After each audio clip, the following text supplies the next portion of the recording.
They called him a maid, a joke, really. Putting a 6'4" logger from the Cascades in a servant's tunic to scrub alien marble.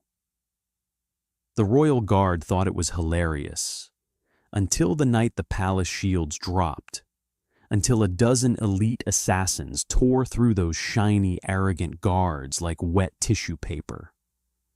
They came for the princess. What they found was a pissed-off mountain man with an emergency fire axe and a freshly mopped floor he wasn't about to let them ruin. The floor buffer hummed, a low, vibrating growl that David felt deep in his molars. It smelled of industrial lemon and ozone.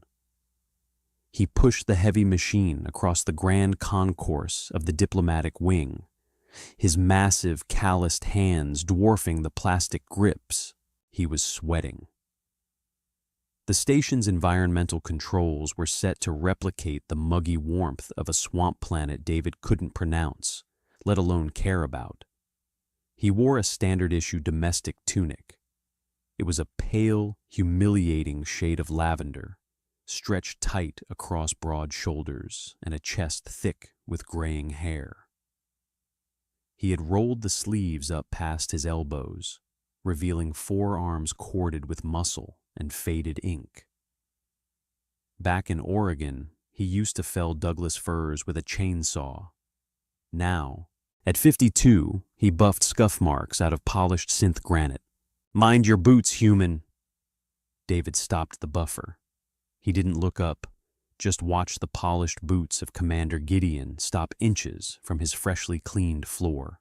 Gideon was a Valtori, tall, rail-thin by human standards, with pale blue skin and a rigid crest of bone running over his scalp.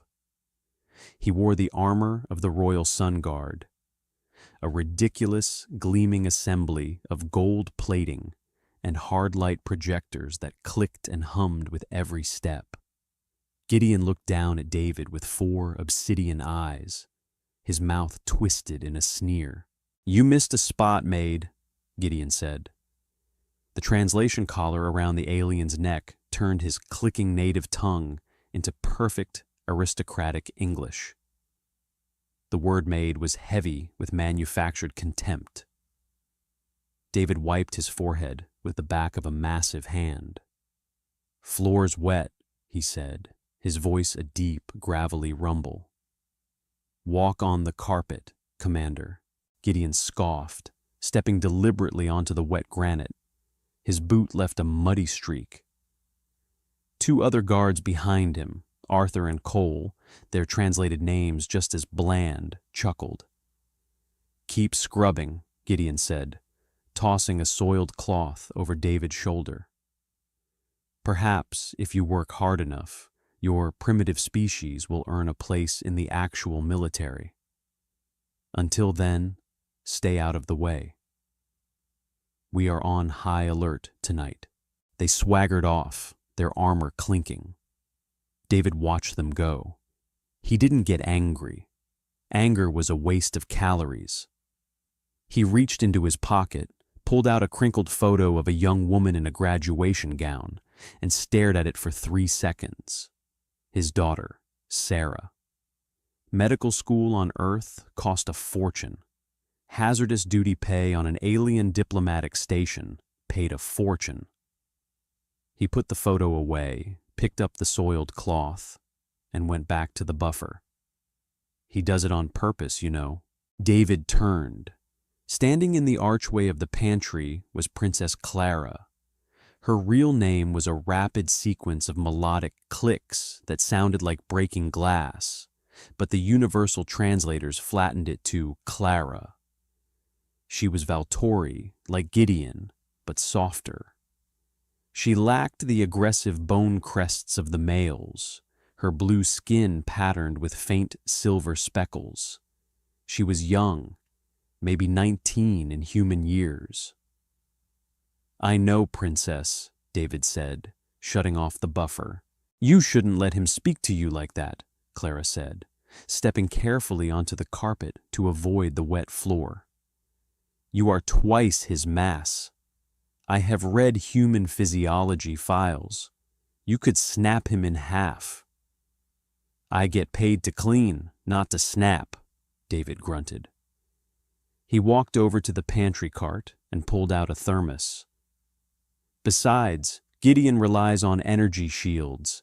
Take away the battery packs, and he's just an arrogant kid in a heavy metal suit. He unscrewed the thermos and poured a dark, sludgy liquid into a ceramic cup. He handed it to her. Clara took it with both hands, inhaling the steam. Is this the dirt water? It's called coffee, Princess. French roast. Smuggled it in from the loading dock. She took a sip and shuddered, her 4 eyes blinking out of sync. It is bitterly offensive. It tastes like burnt soil. Yeah, David smiled faintly. It's perfect. Clara leaned against the door frame, watching him pack away the cleaning supplies. She liked the human. The rest of her court treated her like fragile glass, a political token to be married off in the next trade summit. David just treated her like a kid. He didn't bow. He didn't use honorifics unless he was mocking her. He just gave her terrible earth beverages and told her stories about rain. Real rain. Not the recycled mist from the station's hydroponics.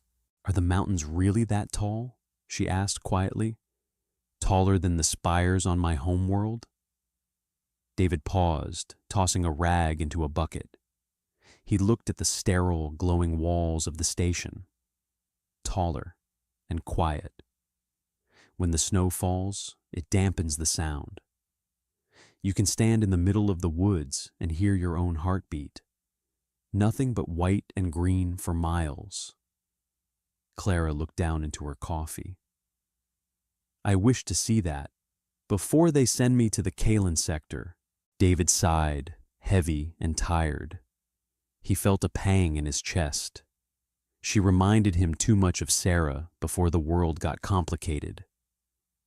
Maybe someday, kid.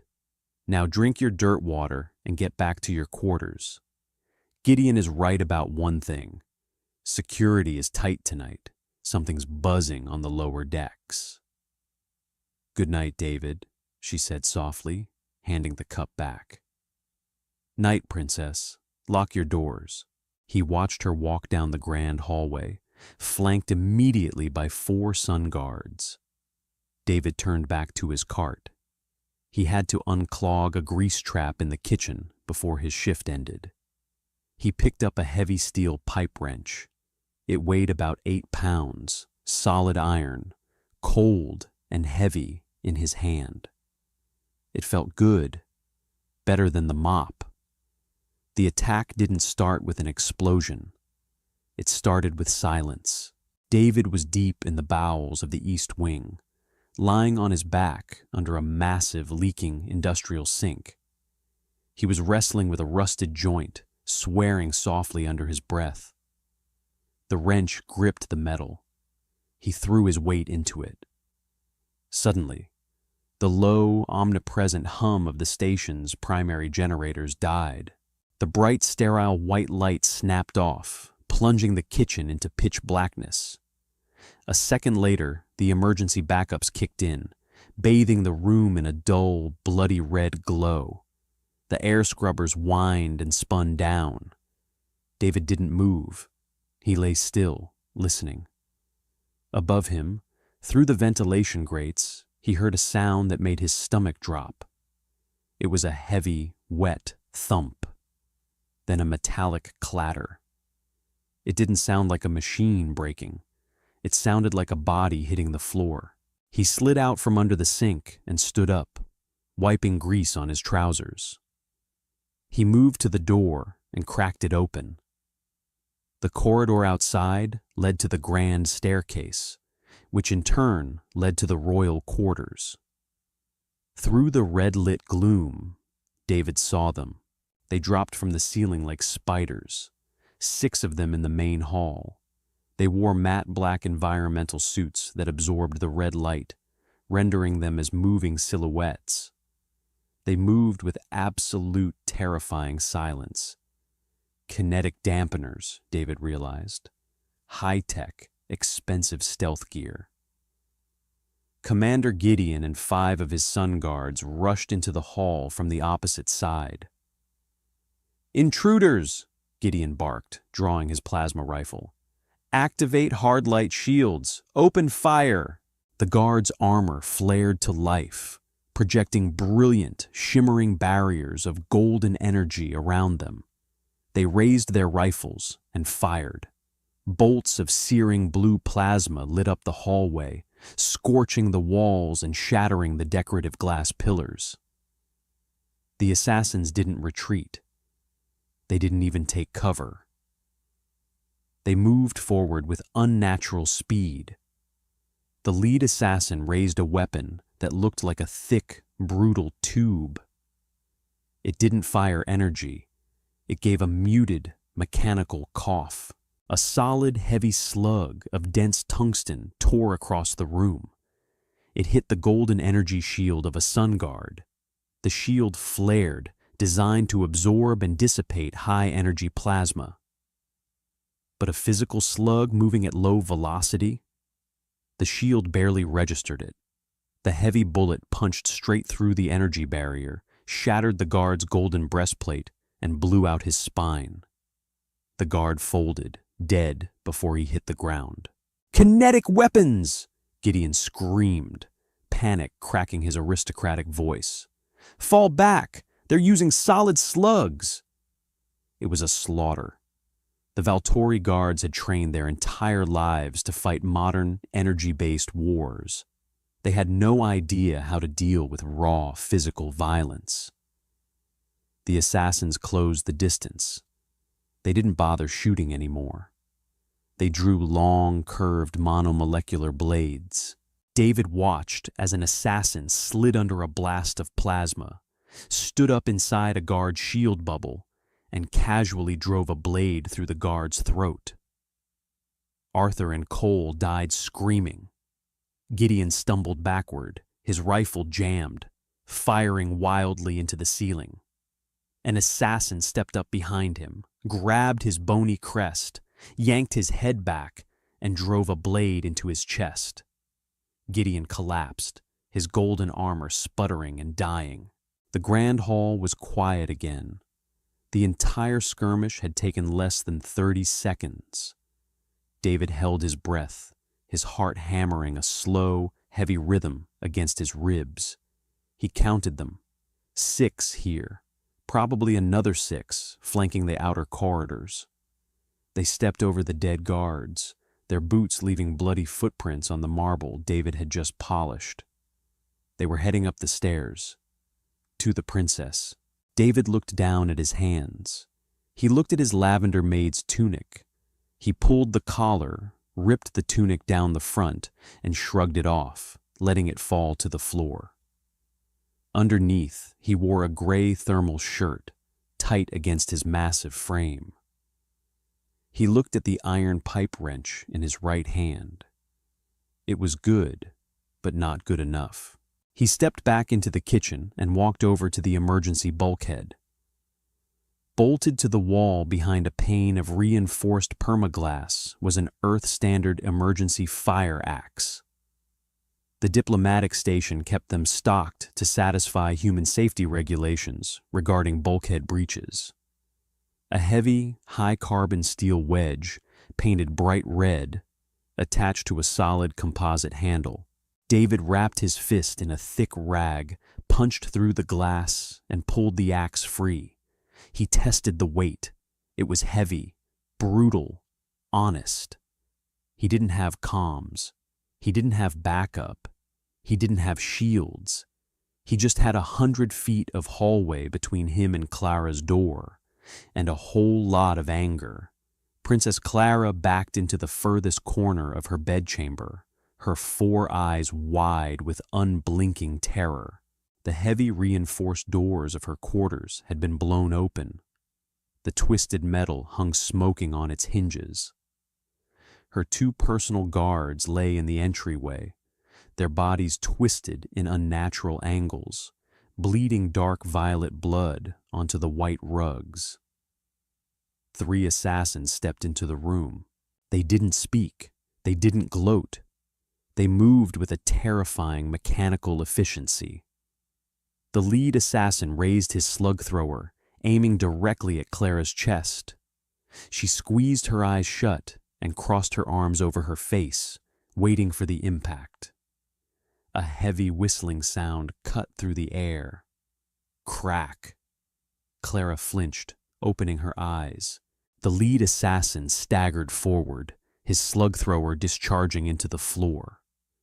A massive 8-pound iron pipe wrench was embedded halfway into the back of his helmet.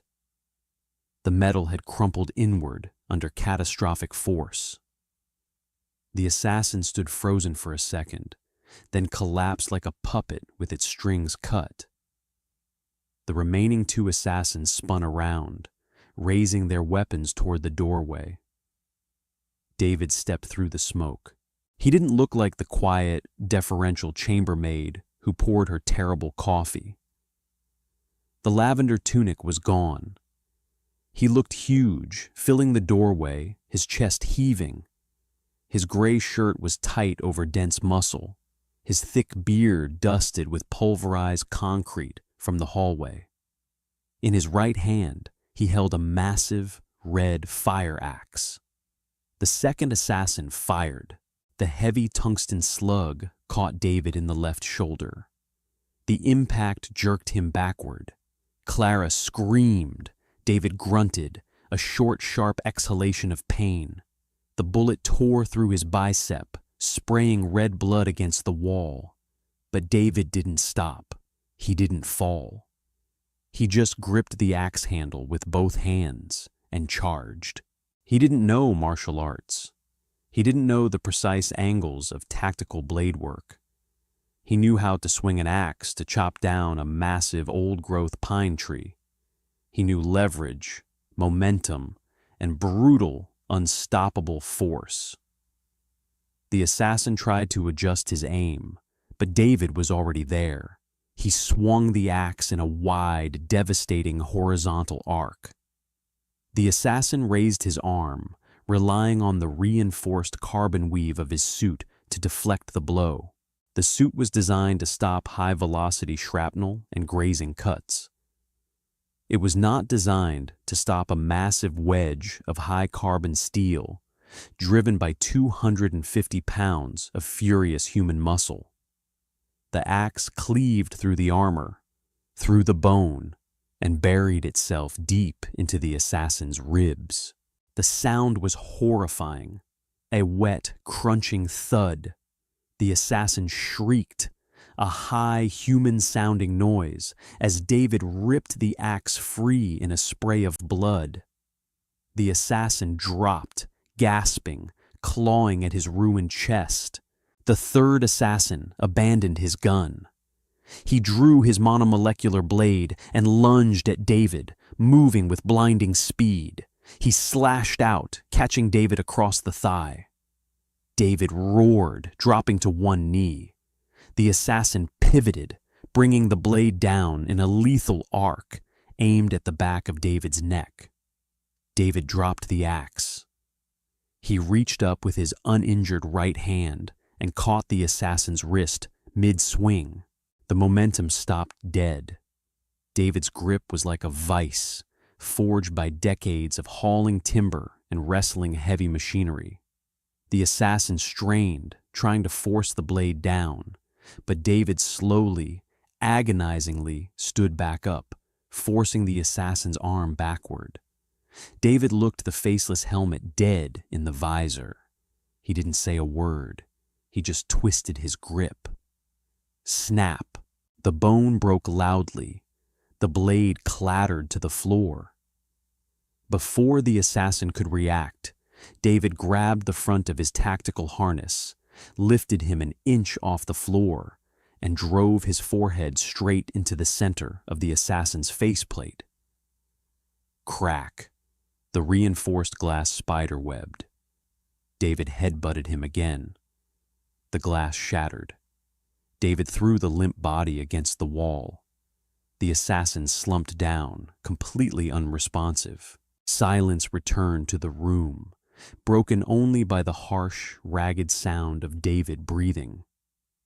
He stood in the center of the carnage, his left arm hanging uselessly at his side, blood dripping from his shoulder and his leg. He slowly reached down and picked up the fire axe, leaning heavily on the handle like a walking stick. He turned his head and looked at Clara. She was trembling violently, staring at him as if he were a monster. David looked around the room.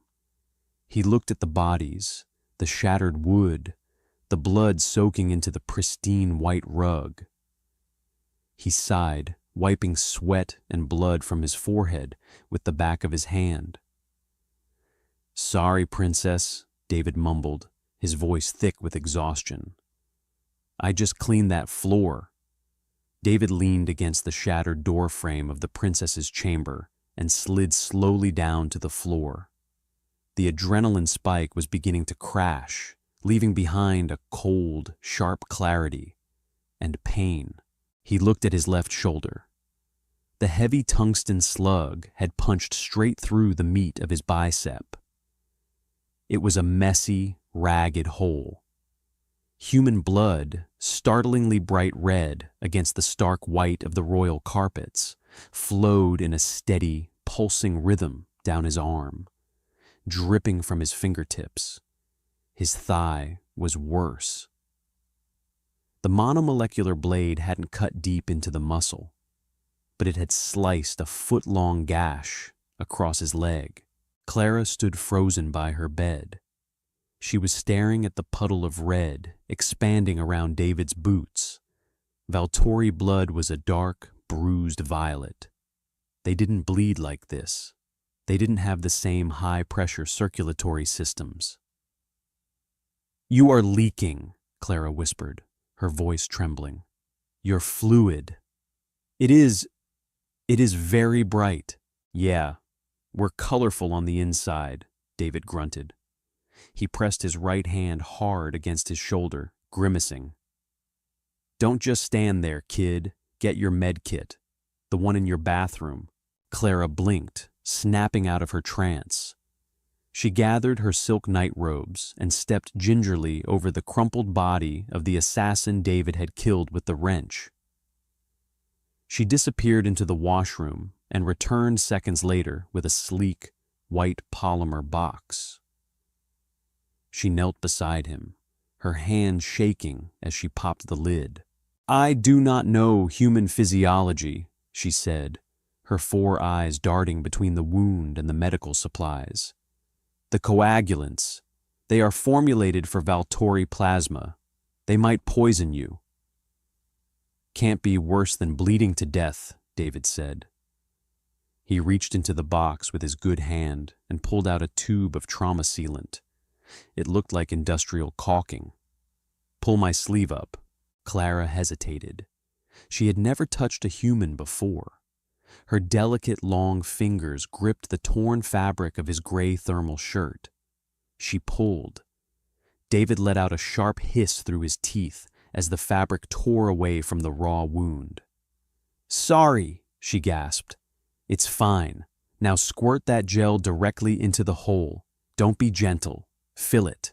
Clara uncapped the tube. She pressed the nozzle into the entry wound and squeezed. The gel hissed, reacting with the air and blood, rapidly expanding into a dense, stinging foam. David bit down hard on his lower lip. A harsh, guttural groan vibrated in his chest. His thick neck corded with strain. He closed his eyes, mapping the pain, compartmentalizing it the way he used to when a rogue log chained his leg on a steep grade. You acknowledge it. You file it away. You keep working. "Wrap it," he breathed, opening his eyes. They were watering. Clara grabbed a roll of compression bandage and wound it tightly around his massive bicep. She did the same for the long slash on his thigh. When she finished, she sat back on her heels. Her hands were stained with his blood. "You should be in shock," she said quietly. "A Valtori would have collapsed from that volume of fluid loss. Your heart rate is incredibly fast." "Mammalian redundancy," David muttered, testing his left arm. It was stiff, numb, and heavy, but the bleeding had stopped. "Earth is a high-gravity death world, Princess. We evolved to take a beating. Doesn't mean I want to take another one." He grabbed the handle of the red fire axe and used it to pry himself off the floor. His knees popped. He was 52. He felt every single year right now. David hobbled over to the assassin he had headbutted. The man was dead, his neck snapped by the brutal impact against the wall. David knelt and began stripping the tactical harness off the body. "What are you doing?" Clara asked. "Looting," David replied, pulling a heavy, metallic cylinder from the assassin's belt. It was an extra magazine for the slug thrower. He picked up the weapon from the floor. It was a compact, ugly thing, all matte black and squared edges. Heavy. He checked the action. Gideon and his shiny boys relied on the station's automated defense grids. They never planned for a hard breach. Someone shut down the internal sensors. Someone opened the front door for these guys. Treason? Clara's crest flushed a deep, anxious purple. "Who would do such a thing? My father is the High Chancellor. We are under the protection of the Galactic Senate." David snorted, a bitter sound. "Kid, I've cleaned the boardrooms after your father's trade summits. I've swept up the broken glasses and wiped up the spilled wine. Politicians are the same everywhere. They smile, they shake hands, and they pay men in black suits to do their dirty work in the dark. Right now, this station is a slaughterhouse. We can't stay here." "The panic room," Clara suggested. "At the end of the Royal Hall. It has a dedicated distress beacon." "No," David shook his head, slinging the slug thrower over his uninjured shoulder. "If they compromise the station's mainframe, they already disabled the beacon. They'll just weld the door shut and vent the oxygen. We're going to the loading docks. My turf. There's an old industrial cargo hauler docked at Bay 4. It's fully mechanical. No fancy nav computers for them to slice into. Runs on dirty fusion and manual thrust." "A garbage ship?" "A survival ship," David corrected. He walked back to her, leaning heavily on the axe. "Put on something sturdy. Boots, no silk. We're not taking the grand staircase." Clara didn't argue. She moved quickly, pulling on a dark, heavy-weave travel suit and lacing up thick boots. When she was ready, David nodded. "Stay behind me. If I stop, you stop. If I swing, you duck. If I die, you take this gun and you shoot anything that isn't me. Understand?" Clara stared at the heavy iron axe in his hand, then at the blood soaking through his bandages. She nodded slowly. David pushed the shattered door open with his boot. The hallway was dead quiet. The red emergency lights cast long, creeping shadows. He gripped the axe handle. It was time to go to work. They didn't take the gilded corridors. David knew this station better than the architects who designed it. He knew every blind spot, every forgotten service tunnel, every crawl space that the aristocratic Valtori considered too beneath them to acknowledge. He led Clara to a discreet access panel behind a decorative tapestry of the first Valtori unification. He pried the panel off with the back of his axe, revealing a dark, narrow shaft plunging downward. It smelled of ozone, stagnant water, and machine oil. "Down," David whispered. There was a ladder bolted to the wall. Clara climbed first, her movements awkward in the cramped space. David followed, moving strictly with his right arm and his legs, keeping his injured left arm pinned against his chest. Every rung sent a dull throb radiating from his shoulder to his jaw. They descended 3 levels. The ambient temperature climbed. The polished perfection of the diplomatic wing gave way to exposed pipes, hissing steam valves, and the low, vibrating roar of the station's primary water recyclers. This was the underbelly, the place where the station actually breathed. David kicked open a heavy grate at the bottom, stepping out onto a metal catwalk suspended over massive churning filtration vats. The air here was hot and wet, thick with condensation. The red emergency lights barely penetrated the steam. "Keep your head low," David instructed, his voice barely audible over the thrumming machinery. They moved along the catwalk. Clara was shivering despite the heat. The sheer scale of the industrial sector was terrifying to her. She had lived on this station for 3 years and had never known this loud, dirty world existed beneath her polished floors. David stopped abruptly. He held up a hand. Through the dense, drifting steam, shadows detached themselves from the steel bulkheads. 3 of them. They had anticipated the escape route. These weren't street thugs. They were professionals. They moved in perfect tactical formation along the opposite end of the catwalk, their silent slug throwers raised, scanning the mist. "Back!" David pushed Clara gently behind a massive rusted junction box. He unslung the slug thrower from his shoulder. He checked the weight. He had maybe 20 rounds. He was a decent shot with a hunting rifle back in Oregon, but shooting a heavy, unfamiliar alien weapon with one good arm while bleeding out wasn't a winning hand. He needed to change the rules. He looked at the environment. Above the approaching assassins ran a primary coolant line.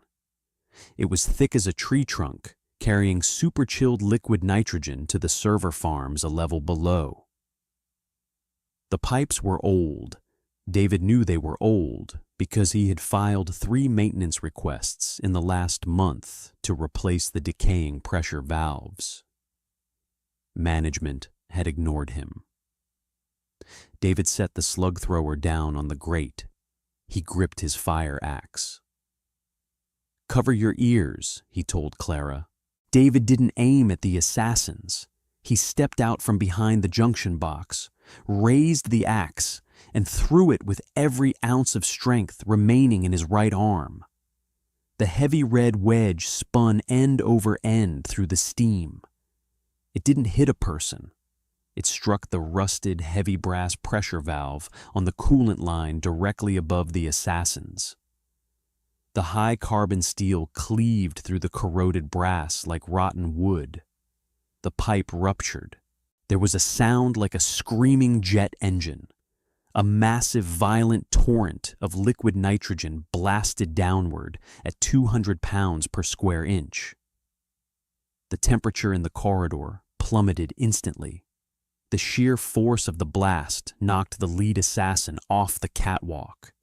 He fell without a sound, vanishing into the churning, dark filtration vats below.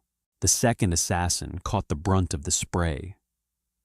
The super-chilled liquid hit his tactical armor. The kinetic dampeners were useless against extreme thermal shock. The man froze, literally locked in place, his suit cracking and splintering as the polymers turned brittle and shattered. He fell to his knees, clawing at his frozen visor before collapsing. The third assassin had been trailing behind. He avoided the direct blast, stumbling backward, raising his weapon. David didn't have his axe. He didn't have time to pick up the gun. He charged. He closed the distance in 3 massive, thundering strides, ignoring the agonizing tear in his thigh. The assassin fired. The slug grazed David's ribs, tearing a strip of flesh away. David didn't even flinch. He hit the assassin like a runaway freight train. His right hand shot out, grabbing the assassin by the throat. He drove the man backward, slamming him brutally against the steel guardrail of the catwalk. The metal groaned. David leaned his entire body weight into his grip. He didn't try to punch.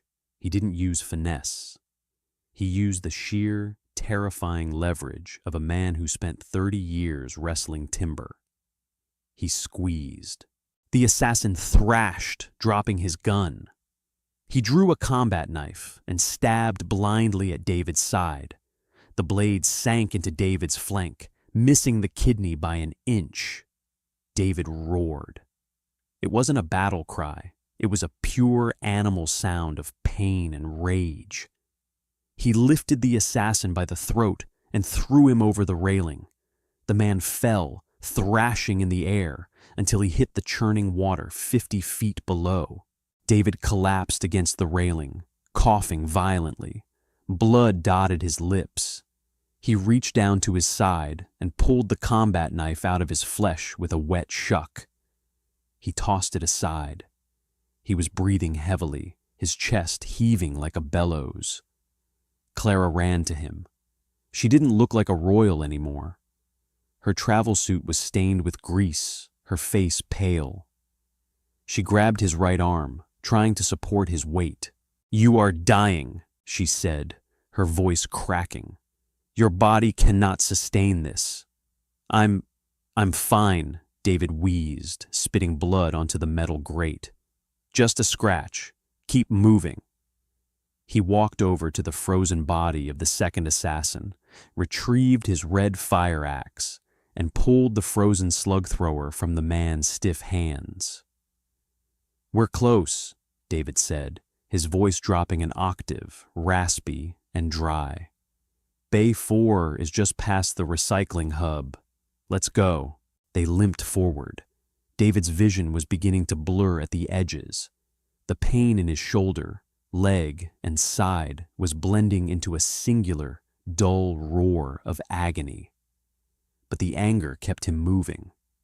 The sheer, stubborn refusal to die in a damp basement on a planet that didn't even have proper coffee. He tightened his grip on the axe.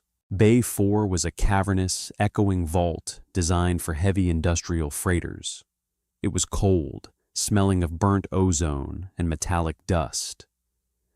There were no sleek diplomatic yachts here, just massive, ugly cargo containers, automated loading cranes hanging from the ceiling like dead steel spiders, and the ship David had promised. It was a Class 4 hauler, blocky and scarred, sitting on heavy landing struts. The ramp was down. "There," David said, pointing with his chin. "Get to the ramp. Hit the manual override on the console inside. It'll start the pre-flight sequence." "What about you?" Clara asked, looking up at him. His face was gray. The bandages beneath his shirt were soaked through, dark and heavy. "I'm right behind you. Go." Clara broke into a run toward the ship. David took a step forward, and then he stopped. Every instinct in his body screamed at him. The hair on the back of his neck stood up. He turned slowly. Standing in the shadow of a massive cargo container, blocking the primary exit, was a solitary figure. He didn't wear the matte black stealth suits of the others. He wore heavy, articulated combat armor, painted a dull, scratched gray. He held a weapon that David didn't recognize, a long, heavy polearm crackling with a vicious, humming blue energy at the bladed tip. A plasma glaive. The figure stepped into the dim, red emergency light. He removed his helmet and let it drop to the floor. It was a Valtori, but older, heavily scarred. Half of his face was replaced by dull cybernetic plating. His remaining natural eye was a cold, dead obsidian. He looked at the trail of blood David had left across the hangar floor. He looked at the bodies of his men that David had undoubtedly left upstairs. "You are the anomaly," the the leader said. His voice was a deep, synthesized rumble through his translator. The variable my strategists failed to account for, a domestic worker. I'm a janitor, David spat, wiping sweat from his eyes. And you people have terrible manners. You fight with archaic brutality, the leader said, stepping forward. He twirled the heavy plasma glaive with terrifying, effortless speed. The air hummed with the heat of it. It is effective against stealth operatives relying on kinetic dampeners. It will not save you against me. Talks too much, David muttered to himself. He didn't wait for the leader to finish his monologue. David charged. He didn't have the energy for a prolonged fight. He had to end this now. He swung the fire axe in a massive, sweeping arc, aimed at the leader's midsection. The Valtori moved with augmented speed. He stepped inside the arc of the swing, bringing the haft of the glaive up to block the wooden handle of the axe. The impact jarred David's teeth. The leader pivoted, driving the butt of the polearm directly into David's wounded ribs. David stumbled, dropping to one knee. He gagged. The wind knocked completely out of him. The leader didn't hesitate. He brought the plasma glaive down in a lethal, chopping motion. David threw himself to the side, rolling over the hard steel floor. The plasma blade struck the deck where he had just been, melting a jagged trench into the reinforced plating. David scrambled to his feet, panting heavily. His left arm was completely useless now, hanging dead at his side. He held the heavy axe in his right hand. "You are bleeding out, human," the leader stated calmly, pacing sideways, keeping his distance. "Your heart rate is erratic. Your muscle tissue is failing. Surrender the princess, and I will grant you a clean death." "I prefer dirty ones," David growled. The leader lunged. He thrust the glaive forward like a spear, aiming for David's chest. David didn't try to dodge. He knew he was too slow. Instead, he stepped into the thrust. He twisted his torso at the last possible second. The searing plasma blade grazed his collarbone, burning through his shirt and cauterizing the flesh instantly. The smell of burning meat filled the air. But by stepping inside the guard, David was in range. He swung the axe, not at the leader, but at the weapon. The heavy steel wedge smashed into the delicate energy emitters at the base of the plasma blade. Sparks showered over them as the emitter shattered. The humming blue blade sputtered and died. The leader's eye widened in surprise. For a split second, he was holding a useless metal stick. It was all David needed. He dropped his shoulder and drove his body weight forward, tackling the Valtori leader around the waist. They crashed to the floor, sliding across the metal plating. The leader was augmented, immensely strong, but David was fueled by pure, desperate survival. They grappled. The leader brought a heavy armored fist down on the back of David's neck. Once. Twice. David's vision flashed white. He tasted copper. He needed leverage. David shoved his forearm under the leader's chin, forcing the alien's head back. With his other hand, he blindly reached out, feeling across the floor. His fingers brushed cold steel, the discarded slug thrower. The leader realized what was happening. He grabbed David's throat with both cybernetic hands, squeezing with hydraulic force. David choked, his windpipe crushing. He couldn't breathe. Black spots danced across his vision. His fingers closed around the grip of the gun. He didn't try to aim. He just pressed the muzzle directly against the side of the leader's armored ribs and pulled the trigger. Bang! The heavy kinetic slug tore through the plating. The leader convulsed. Bang, bang, bang. David emptied the magazine into the alien's torso. The hydraulic grip on his throat suddenly released. The leader went limp, his body slumping sideways off David. David lay on his back, staring up at the dark, vaulted ceiling of the hangar bay. He drew in a ragged, agonizing breath. It sounded like tearing paper. He couldn't move. His body had finally reached the absolute limit of its endurance. Footsteps echoed across the floor. Clara ran to him, falling to her knees by his side.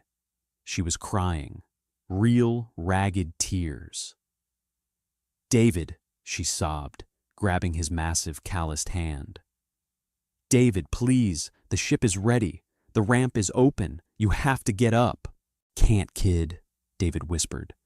His voice was barely a breeze. "Tank's empty. Legs are done." "No!" Clara shouted, her melodic voice cracking into a harsh scream. She pulled on his arm, trying to lift a man twice her size. "You promised. You said you would show me the mountains. You said you would show me the trees." David looked at her. He saw his daughter's face in the sheer, stubborn defiance of her expression. He saw the kid who had complained about his terrible coffee just an hour ago, now covered in grease and soot, refusing to leave a broken old man behind. He closed his eyes. He thought of the deep green pines. He thought of the cold, clean rain falling on the Cascades. He opened his eyes. "All right," David breathed. "All right, help me up." He rolled onto his side. Clara braced her shoulder under his good arm. With a supreme, agonizing effort that made the edges of his vision go dark, David forced his legs to push. He rose, leaning entirely on the young princess. Together, they stumbled away from the carnage, leaving a trail of blood and shattered armor behind them. They walked up the heavy steel ramp of the cargo hauler. As the ramp began to close, sealing them inside the safety of the dark ship, David dropped his fire axe onto the deck. It rang with a dull, heavy finality. He looked back one last time at the ruined station, at the elite guards who had failed, and the assassins who had died trying to prove a point. "Princess," David mumbled, as the heavy blast doors sealed shut. "Yes, David?" she asked, tears streaming down her face as she guided him toward the medical bay. "Remind me to ask management for a raise." The heavy steel ramp of the cargo hauler ground upward, its hydraulic pistons screaming in protest. The locking mechanisms engaged with a massive final clunk. Inside the hold, the air was stale, smelling of ozone, old engine grease, and damp iron. David hit the deck. He didn't stumble. His legs simply ceased to function. He collapsed like a felled oak, his immense frame hitting the grated floorboards with a heavy, lifeless thud. The slug thrower clattered away into the dark. "David!" Clara dropped beside him. He didn't answer. His breathing was a shallow, wet rattle. The gray thermal shirt was completely saturated, clinging to his chest like a second skin, stained a terrifying, oxidized maroon. His skin was the color of old ash. Clara looked around the cavernous, dimly lit cargo bay. She was a princess of the Valtori Empire. She had been educated in zero-point physics, galactic history, and high court diplomacy. She had never administered first aid. She had never even seen the inside of a ship that didn't have gold-plated bulkheads and a staff of 30. But the polished, delicate girl who had complained about dirt-water coffee 3 hours ago had died in that royal bedchamber. She grabbed the collar of David's heavy shirt with both hands, braced her boots against the floor grates, and pulled. He weighed over 250 pounds. Clara weighed barely 100. She screamed with the effort. the tendons in her neck standing out, dragging him inch by agonizing inch across the deck. She followed the faded yellow-painted lines on the floor that led to a door marked with a red cross. The ship's medical bay. She kicked the door open. The lights flickered on, buzzing with a cheap, fluorescent hum. The room was tiny, dominated by a cold steel examination table and a dusty wall-mounted automated surgery suite. Clara managed to drag David to the base of the table. She couldn't lift him. She didn't try. She left him on the floor, ripping open the cabinets above the sink. Sterile pads, trauma foam, a heavy, handheld surgical stapler, and a medical-grade cauterizing torch. She fell to her knees beside him. She remembered what he had told her in her quarters. Don't be gentle. She pulled the cauterizing torch from its charging port. It hummed, the tip glowing a blinding, angry white. Clara's hand shook so violently she nearly dropped it. She looked at David's chest, at the ragged, bleeding trench the plasma glaive had carved across his collarbone, and the deep, pulsing stab wound in his side. "I am sorry," she whispered. She pressed the glowing tip of the torch directly into the bleeding stab wound. The smell was instantaneous and horrific. Burning hair, scorching flesh, and vaporized blood. David's eyes snapped open. A guttural, tearing roar ripped from his throat. His massive body arched off the floor, his right hand shooting out and wrapping around Clara's wrist with bone-crushing force. He was delirious, fighting a phantom enemy. His grip tightened. Clara gasped, dropping the torch, feeling the bones in her arm grinding together. "David," she choked out, fighting through the pain. "David, it is Clara. You are safe. Look at me." His eyes were wild, unseeing, locked on the ceiling. He was back in the woods. He was fighting the gear shift of a runaway logging truck. He was fighting the cold. "Hold!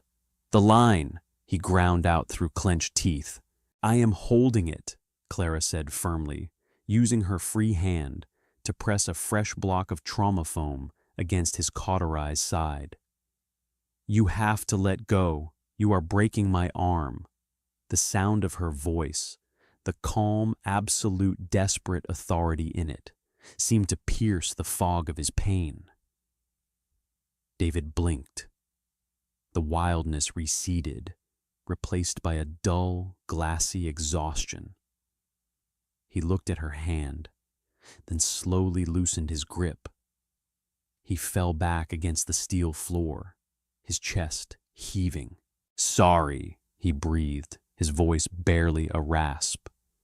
"Thought you were the bear." "I am a princess," she corrected him, her voice shaking, but her hands moving steadily now. She picked up the heavy surgical stapler, aligning it over the long, terrible gash on his thigh. "This is going to pinch." She didn't wait for him to brace himself. She squeezed the trigger. Clack, clack, clack. Thick steel staples bit into his flesh, dragging the edges of the wound together.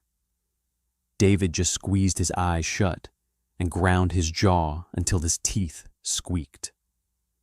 When she was finished, David looked like a patchwork quilt of bloody bandages, trauma foam, and steel staples.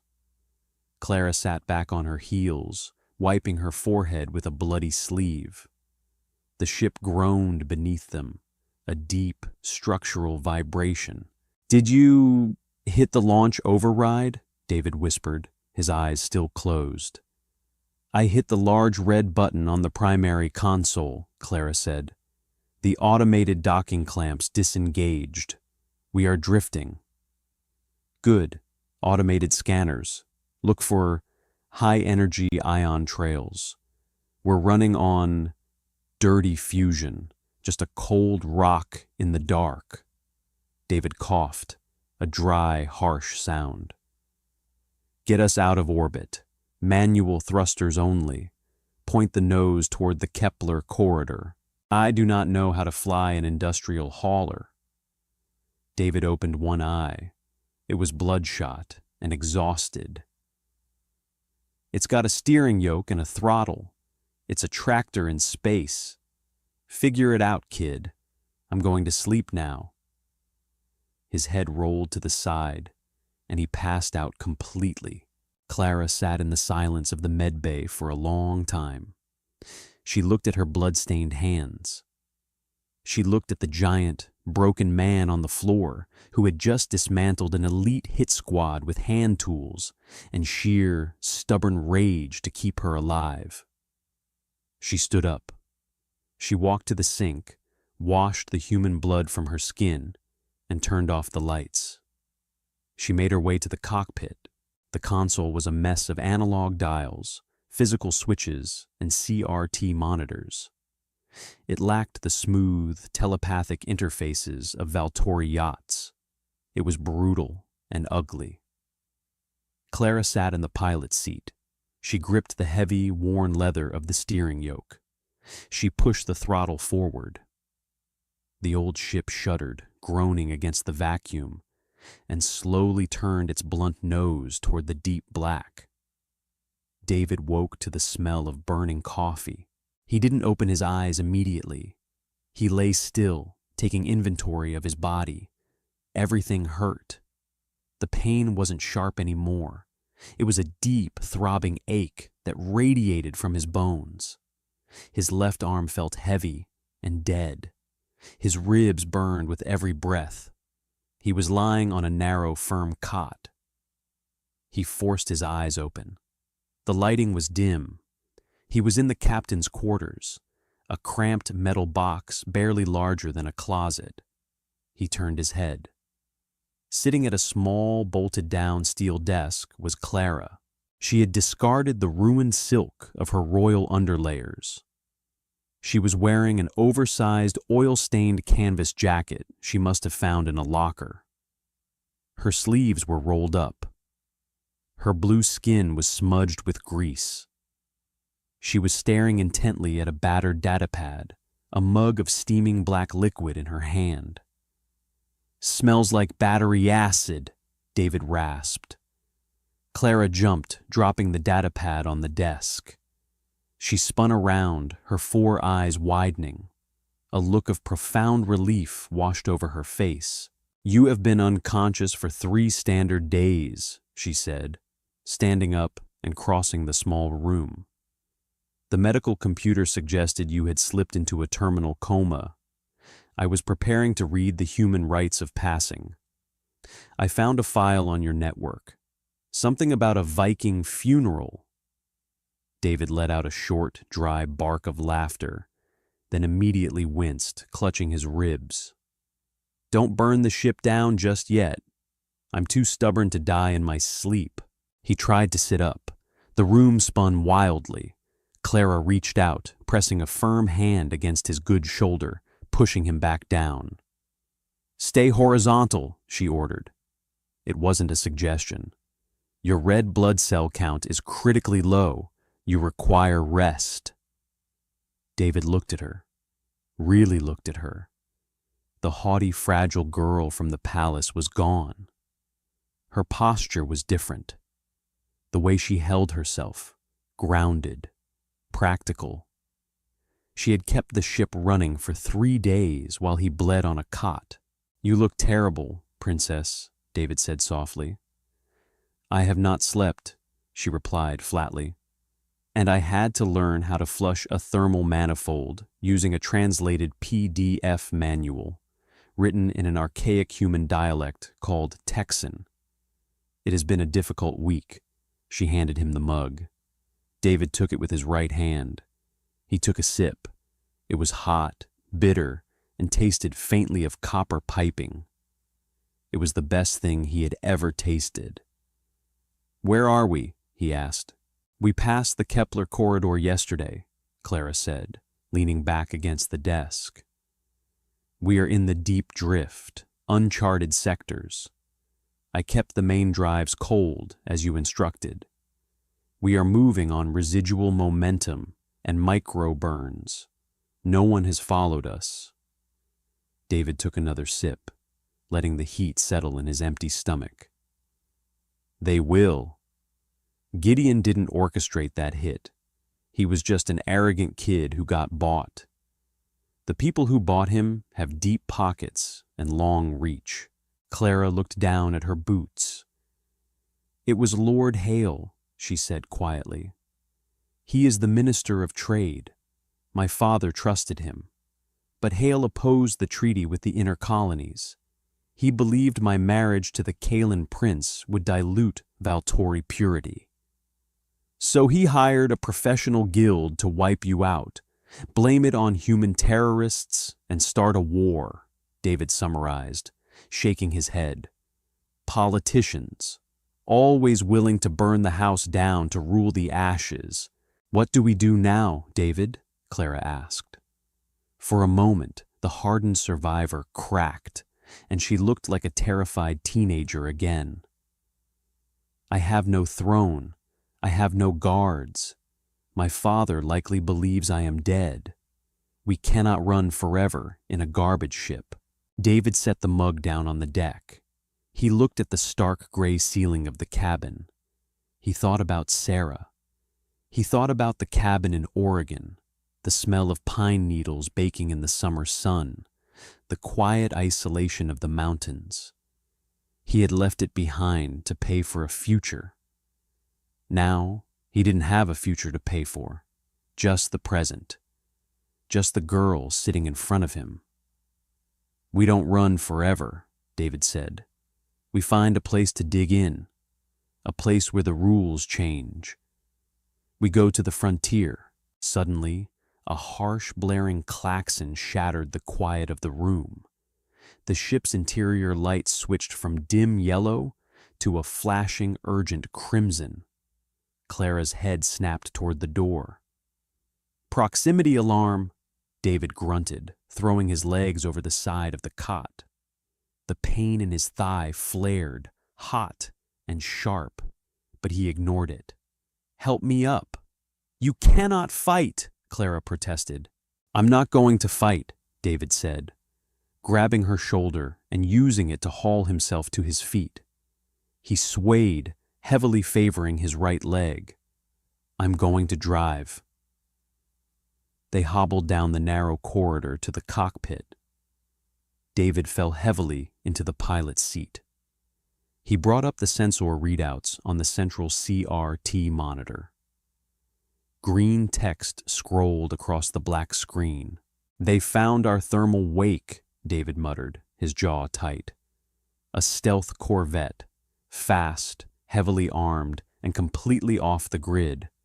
They must have picked up our micro burns. How long until they intercept? Clara asked, staring at the flashing red dot on the radar. 10 minutes, maybe less. They're moving at combat speed. We cannot outrun them, Clara said, her voice dropping to a whisper. This ship has no shields. A single plasma torpedo will vaporize us. David stared at the console. He looked at the throttle.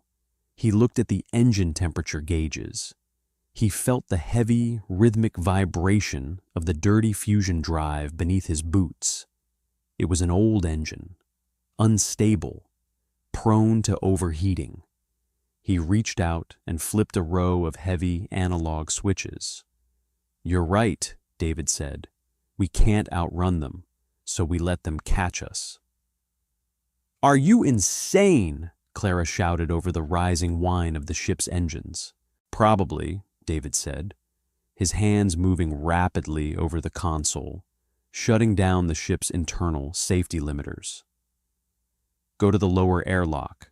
There's a Class 2 mining pod docked there. It's meant for short-range orbital hops. Strip the beacon, power it up, and wait for me.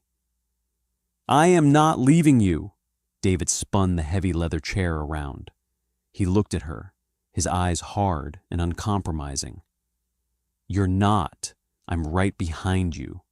But I need to rig the door before we leave. Go. Now. Clara didn't argue. She saw the look in his eyes, the same look he had when he picked up the fire axe in her bedroom. She turned and sprinted down the corridor. David turned back to the console. The radar showed the stealth corvette closing rapidly, 5 minutes to intercept. He reached under the dashboard and ripped away a metal panel, exposing a tangle of thick, multicolored wires. He didn't need a degree in zero-point engineering. He knew how engines worked. He knew that if you restrict the exhaust and bypass the coolant regulators on a dirty fusion core, you create a very large, very angry bomb. He found the primary coolant bypass. He yanked the wire loose.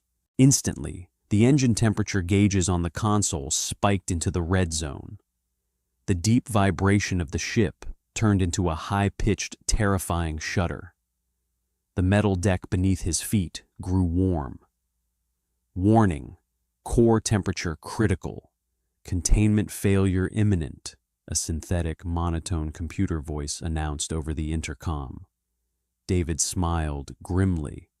Shut up. He grabbed the heavy wrench he kept under the seat, smashed the console's primary interface screen to prevent remote hacking, and pushed himself up. He limped as fast as he could toward the lower airlock. The ship was screaming now, alarms blaring in a continuous deafening loop. The air smelled of burning insulation. He reached the airlock. Clara was inside the cramped, spherical mining pod, frantically flipping switches to initiate the launch sequence. The pod was barely large enough for 2 people. David squeezed through the heavy blast door, pulling it shut behind him and sealing the latches. He fell into the co-pilot seat, gasping for air. "Launch it," David choked out. Clara slammed her fist onto the manual release. Explosive bolts fired, severing the umbilical connections. The pod was violently ejected from the belly of the cargo hauler, tumbling into the silent, freezing void of space. "Kill the power," David ordered. "Everything. Life support, lights, sensors. Go dark." Clara powered down the console. The pod plunged into absolute blackness, lit only by the distant, cold light of the stars shining through the reinforced permaglass viewport. They drifted in silence. Through the window, they watched the massive, ugly shape of the cargo hauler drifting listlessly. A moment later, a sleek, terrifying shadow detached itself from the starry background. The stealth corvette. It was shaped like a dagger, entirely black, absorbing the light around it. It moved with predatory grace, pulling up alongside the seemingly dead cargo ship. "They are preparing to board," Clara whispered, her shoulder pressed tightly against David's in the cramped dark. "They will realize we are gone." "No," David said softly. "They won't have time." From the belly of the corvette, a boarding tube extended, clamping onto the airlock of the cargo hauler. David imagined the elite assassins moving through the dark corridors, their slug throwers raised, scanning for heat signatures. He imagined them reaching the engine room, looking at the melted console, and realizing what the flashing red lights meant. 5, 4,